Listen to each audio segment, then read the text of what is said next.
नमस्कार, good morning. सकाळी उठले होते. हे बघा माझ्या घरात कसं राडा पडलेला आहे. आज जरा म्हणलं निवांत झोपावं, पण मुलाचं ट्यूशन होतं त्याच्यामुळे लवकर उठले. कुकर लावला, बटाटे टाकलेले मधामध्ये, म्हणलं बटाट्याची भाजी करावी. बटाटे उकळून घेतले. पीठ मळायला घेतलेलं आपलं. पीठ मळून घ्यावं म्हणलं, मग चपात्या करता येतात. तर उठलेली सकाळी पाणी काय सांगायचं, भरपूर कामं असतात बायकासनी. परत पीठ मळून घेतलं, पीठ मळून ठेवलं आपलं.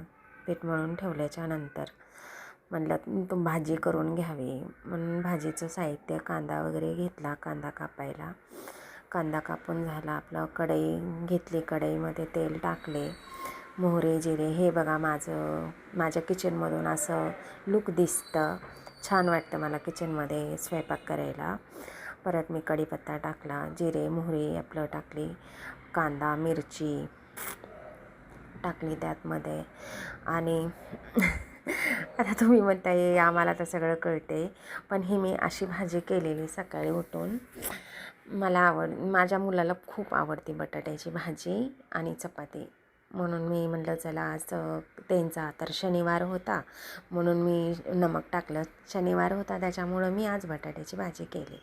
हळद वगैरे टाकली. असे आपले बटाटे उकळलेले मधामध्ये परतून घेतले हे करून. आणि म्हणलं चपात्या चला भाजी झालेली आहे, तर चपात्याचं पीठ मळून घेतलेलं होतं. म्हणलं चपात्या करून घ्यावी. तुमच्याकडं पोळी पण म्हणतात, आमच्याकडे चपाती पोळी, साधी पोळी म्हणतात आणि चपाती पण म्हणतात. ही चपाती माझी म्हणलं तेल लावून घ्यावे त्याला. हे नाही, पण तेल लावावं लागतं चपातीला. छान मऊसूद राहतात दिवसभर. तो येत नाही ना दिवसभर, तो शाळेत ट्युशनमध्येच असतो. हे बघा अशा टमटमीत पोळ्या फुगलेल्या, माझ्या चपात्या फुगलेल्या. म्हटलं चला तुम्हाला दाखवावे, तुमच्या पण फुगतच असतील. थोडंसं असं आहे की माझं त्याला माहिती नव्हतं मी व्हिडिओ बनवते. त्याला डबा घेत होता तो. म्हटलं घे आता डबा झालेला तयार, तुझा आवर आणि जा.